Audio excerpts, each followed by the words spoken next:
नमस्कार, आप देख रहे हैं 4 PM और मैं हूं आपके साथ सिमरन। क्या हुआ जब अरविंद केजरीवाल ने पलट दिया बीजेपी का गेम? कैसे केजरीवाल ने अमित शाह से बस 5 सवाल दाग के बीजेपी और संघ को उसी के खेल में उलझा दिया। दोस्तों, जब से चढ़ावा चोरी के मामला उजागर हुआ है, तभी से विपक्ष ने इसको लेकर सवाल पूछ के बीजेपी के नाक में दम कर दिया है। इसीलिए सवालों से बचने के लिए बीजेपी ने एक नई तरकीब निकाली है कि जो विपक्ष मंदिरों में चढ़ावा चोरी को लेकर सवाल कर रहा है, उसी को हिंदू विरोधी और राम विरोधी बता के ये कह दो कि अगर आप राम को नहीं मानते तो चढ़ावा चोरी को लेकर सवाल कैसे कर सकते हैं। यानी चढ़ावा चोरी क्यों हुआ, इसको लेके वही सवाल कर सकता है जो राम मंदिर गया हो या फिर जिसने राम मंदिर बनवाने के लिए लड़ाई लड़ी हो। वही सवाल करे कि कोई ना पूछे इसके अलावा कि चोरी किसने की और चोरी का माल कौन खा गया। इसी कुतर्क का इस्तेमाल करके बीजेपी, आरएसएस और गोदी मीडिया के एंकर विपक्षी नेताओं को उल्टा घेरने में लगे हैं। लेकिन अब अरविंद केजरीवाल ने इसका भी तोड़ निकाल दिया है और उल्टा अमित शाह को ही कटघरे में ला के खड़ा कर दिया है। यही नहीं, जिस हिंदुत्व के इर्द गिर्द बीजेपी की पॉलिटिक्स घूमती है, उसको लेके भी केजरीवाल ने अटैक किया है और बीजेपी आरएसएस के पूरे नैरेटिव को एक्सपोज करके रख दिया है। तो आखिर अरविंद केजरीवाल ने अमित शाह को लेके वो कौन सा 5 सवाल पूछे हैं, सब कुछ आपको अच्छे से बताने वाले हैं। दोस्तों, बीजेपी और आरएसएस के बाद अगर कोई नैरेटिव बनाने में माहिर है तो वो आम आदमी पार्टी के राष्ट्रीय संयोजक अरविंद केजरीवाल हैं, जो इन दिनों राम मंदिर में हुए चढ़ावा चोरी को लेकर काफी मुखरता से अपनी बात रखते आए हैं। उन्होंने हाल ही में अयोध्या पहुंच के राम मंदिर जाके रामलला के दर्शन भी किए थे। इसीलिए विपक्ष अब उन पे ये भी आरोप नहीं लगा सकती कि आप अभी तक राम मंदिर क्यों नहीं आए। वहीं इसके अलावा अब उन्होंने राम मंदिर के चढ़ावे की चोरी को लेकर एक बार फिर से भारतीय जनता पार्टी पे करारा हमला बोला है। और मजे की बात है कि इस बार उन्होंने केंद्रीय मंत्री अमित शाह के राम मंदिर ना जाने पे सवाल खड़ा किया है। उन्होंने दावा किया है कि अमित शाह पिछले 2.5 साल में एक बार भी अयोध्या में राम मंदिर नहीं गए। उन्होंने अमित शाह पे भगवान राम के नाम पे वोट लेने का आरोप लगाते हुए कहा कि वो पिछले 2.5 साल में एक बार भी दर्शन के लिए नहीं गए, लेकिन जगह जगह जाके भगवान राम का जिक्र करके वोट जरूर मांगे। इसी के साथ उन्होंने आम आदमी पार्टी को सच्चा सनातनी बताते हुए अमित शाह से 5 सवाल भी किए हैं। अरविंद केजरीवाल ने प्रेस कॉन्फ्रेंस में कहा कि केंद्रीय गृह मंत्री अमित शाह राम मंदिर में 2.5 साल से दर्शन करने नहीं गए हैं, जबकि इन 891 दिनों में 42 से ज्यादा बार भाषणों और इंटरव्यू में राम मंदिर का जिक्र किया है और कई वोट मांगे हैं। उनके पास वोट मांगने का टाइम है, लेकिन आशीर्वाद देने का टाइम नहीं है। उन्होंने कहा कि मैं अमित शाह से 5 सवाल पूछना चाहता हूं। उन्होंने 5 सवाल करते हुए पहला सवाल पूछा कि आप राम मंदिर क्यों नहीं गए। दूसरा कि क्या आपका भगवान राम के दर्शन करने का मन नहीं करता है। तीसरा कि क्या आपका राम मंदिर जाने का मन नहीं करता है। क्या आपको भगवान राम के आशीर्वाद की जरूरत है और क्या रामचंद्र जी को भगवान मानते हैं। तो मैं आज अमित शाह जी से 5 प्रश्न पूछना चाहता हूं। आप राम मंदिर क्यों नहीं गए? ये मैं नहीं पूछ रही, देश की जनता पूछना चाहती है, आप राम मंदिर क्यों नहीं गए। दूसरा प्रश्न, क्या आपका भगवान राम के दर्शन करने को मन नहीं करता। तीसरा प्रश्न, क्या आपका राम मंदिर जाने को मन नहीं करता। चौथा प्रश्न,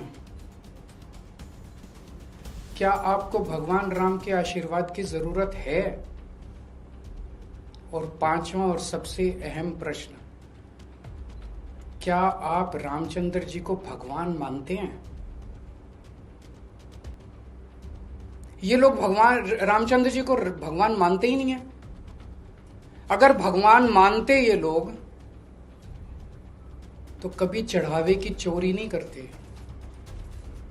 भगवान के सामने दिए हुए दान की चोरी नहीं करते कभी ये लोग। उनको डर लगता अंदर से कि अगर हमने चोरी कर दी तो भगवान देख रहे हैं, भगवान तो सर्वव्यापी हैं, भगवान देख रहे हैं, चोरी देख रहे हैं, हमें महापाप लगेगा, हमारा भविष्य खराब हो जाएगा, आने वाली जिंदगियां खराब हो जाएंगी, ये जिंदगी खराब हो जाएगी। इनको डर लगता, लेकिन इनको कोई डर नहीं है, खुलेआम चोरी कर रहे हैं। तो अगर ये राम को भगवान मानते तो कभी चोरी नहीं करते। ये तो राम को भगवान मानते ही नहीं है।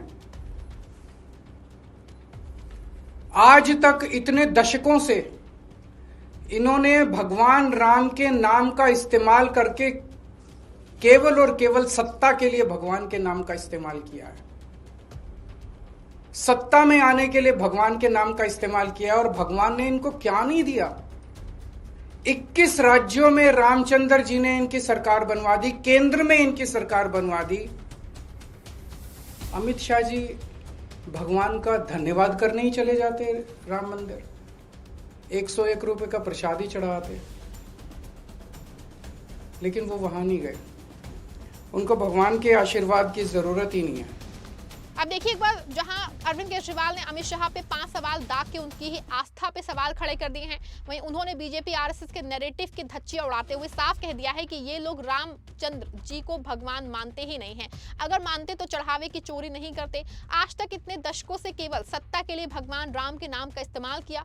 भगवान ने 21 राज्यों में, केंद्र में इनकी सरकार बनवा दी। उनका धन्यवाद करने की चले जाते, लेकिन वो नहीं गए। उन्होंने भगवान के आशीर्वाद की जरूरत नहीं है उन्हें। चोरी की खबर से हर सनातनी दुखी है। लोगों को अब पता चलेगा कि अमित शाह वोट तो मांगते हैं, लेकिन दर्शन के लिए कभी नहीं गए हैं। उन्होंने सनातनी को केवल फायदे के लिए इस्तेमाल कर रहे हैं। इसके अलावा केजरीवाल ने एक ऐसा दावा किया है जिसने बीजेपी की हिंदुत्व पॉलिटिक्स को हिला के रख दिया है। उन्होंने दावा किया है कि आम आदमी पार्टी की वास्तविक अर्थों में सनातन के मूल्यों पे काम कर रही है। उन्होंने कहा कि पंजाब में स्कूलों और मोहल्ला क्लिनिकों का निर्माण सनातन की सेवा और जन कल्याण की भावना के अनुरूप किया जा रहा है। उन्होंने कहा कि आम आदमी पार्टी देश की सच्ची सनातनी पार्टी है, जो समाज के अंतिम व्यक्ति का तक शिक्षा और स्वास्थ्य जैसी सुविधाएं पहुंचाने का काम कर रही हैं। अब देखिए, एक तरफ जहां केजरीवाल अपनी पार्टी को सनातनी पार्टी करार दिया है, वहीं उन्होंने उन लोगों को भी मुंह तोड़ जवाब दिया है जिनका कहना है कि राम जी के मंदिर में लूट हुई है तो राम जी खुद ही इसका बदला ले लेंगे, हमें इस बात में करने की कोई जरूरत नहीं है। ऐसे लोगों को जवाब देते हुए अरविंद केजरीवाल ने कहा कि चोरों को 3 स्तर पे सजा मिलेगी। पहले राम जी खुद दंड देंगे, दूसरा कानून उनको सजा देगा, जो कि सरकार बदलने पे ही संभव है, और तीसरा समाज। जिन्होंने दान चोरी की है वो उनको कैंसर हो जाएगा, प्रभु श्री राम उनको कैंसर देंगे और पूजा पाठ उनकी तुलना। भगवान श्री राम देखो, तीन लेवल पे उनका नाश होगा। जिन लोगों ने, इन लोगों को ये लगता है कि भगवान राम कोई पत्थर की मूर्त है, उनके चढ़ावे को चोरी करने वाले का कुछ नहीं होगा। उन्हें ये नहीं पता कि भगवान राम कितने शक्तिशाली हैं, वो सर्वव्यापी हैं, वो सर्वशक्तिमान हैं। वो जो इनको दंड देने वाले हैं, इन्होंने कभी जिंदगी में भी नहीं सोचा होगा। एक तो भगवान दंड देंगे, दूसरा कानून को दंड देना चाहिए। मेरे को उम्मीद नहीं है कि जब तक इनकी सरकार है कानून चोरों को दंड देगा।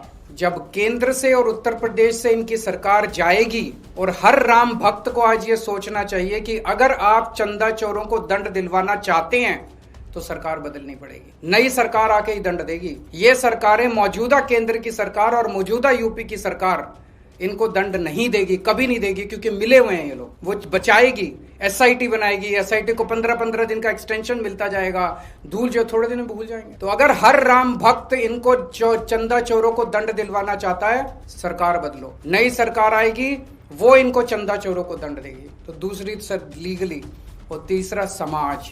मुझे बेहद खुशी हुई उस दिन जब बार एसोसिएशन ने उनका बहिष्कार किया है। पूरे समाज को, चंदा चोरों को और उनका सहयोग करने वालों का बहिष्कार करना चाहिए। अब देखिए, एक तरफ जहां केजरीवाल ने अमित शाह और बीजेपी आरएसएस द्वारा फैलाए जा रहे धारणा को काउंटर किया है, तो वहीं कांग्रेस ने भी कल इसका जवाब दिया था। कांग्रेस प्रवक्ता सुप्रिया श्रीनेत ने दावा किया कि व्हाट्सएप पे लोगों को एक घुट्टी पिलाई जा रही है कि ये भगवान राम का मामला है, वही देख लेंगे, विपक्ष को इसमें बोलने की क्या जरूरत है। उन्होंने कहा कि ये मैसेज राम मंदिर में चढ़ावा चोरी से गुस्साए हिंदुओं को शांत करने के लिए भेजा जा रहा है, लेकिन इसमें एक बात सच है कि भगवान राम सब देख लेते हैं। और एक और बात का उल्लेख करना चाहती हूं, एक घुट्टी पिलाई जा रही है व्हाट्सएप पर। दुर्भाग्यवश मेरे पास भी कुछ लोग फॉरवर्ड करते हैं उनको। एक घुट्टी पिलाई जा रही है, राम जी सब देख लेंगे, भगवान राम का मामला है, खुद ही देख लेंगे, विपक्ष को क्या जरूरत है उठाने की। ये व्हाट्सएप फॉरवर्ड वैसे तो बीजेपी जो हिंदुओं में आक्रोश है, जो हिंदुओं में गुस्सा है, उसको शांत करने के लिए भेज रही है। लेकिन ये सच है, एक ही सच वो बोल रहे हैं, भगवान राम सब देख लेते हैं। भगवान राम ने देखा, आपको 2024 में अयोध्या नगरी हराया और आपको सबक सीखने का मौका दिया, आपने सबक नहीं सीखा। बीजेपी, आरएसएस, उनके एसोसिएटेड जो संगठन है, उन्होंने वही किया जो रावण ने किया था। उन्होंने प्रभु राम को कमजोर समझने की गलती करी। प्रभु राम ने आपको सबक सिखाया था। और मेरा यह मानना है कि चाहे वो योगी आदित्यनाथ हो, चाहे वो नरेंद्र मोदी हो, उत्तर प्रदेश के मुख्यमंत्री या देश के प्रधानमंत्री, आप कितनी भी लीपापोती कर लीजिए, लूट में शामिल बड़ी बड़ी मगरमच्छों को बचाने की कवायद करिए, खुद बचने की कवायद करिए, याद रखिएगा प्रभु राम अधर्मियों और अत्याचारियों का दमन जरूर करते हैं। अब देखिए, एक तरफ कांग्रेस और आम आदमी पार्टी इस मुद्दे को लेकर लगातार बीजेपी पे हमला बोल रही है, तो वहीं दूसरी तरफ जो है सबसे बड़ा सवाल है कि इन आरोपों का जवाब आखिर देगा कौन, क्योंकि अगर बीजेपी और आरएसएस विपक्ष से ये पूछ सकते हैं कि राम मंदिर पे सवाल उठाने का हक किसे है, तो विपक्ष भी यही पूछ रहा है कि भगवान राम के नाम पे वोट मांगने वालों ने अपनी जवाबदेही कब निभाई। अब ये मामला सिर्फ राजनीतिक आरोप प्रत्यारोप तक सीमित नहीं रह गया है, बल्कि इसे आस्था, जवाबदेही और नैतिकता से भी जोड़ा जा रहा है। ऐसे में आने वाले दिनों में देखना दिलचस्प होने वाला है दोस्तों कि बीजेपी इन सवालों का सीधा जवाब देती है या फिर हमेशा की तरह बहस को किसी और ही मुद्दे की तरफ मोड़ने की कोशिश करती है। इस पूरे मामले को लेकर आप क्या सोचते हैं, आपकी क्या राय है, कॉमेंट में जरूर बताएगा। हमारे चैनल पर नए हैं, चैनल को सब्सक्राइब जरूर करिएगा।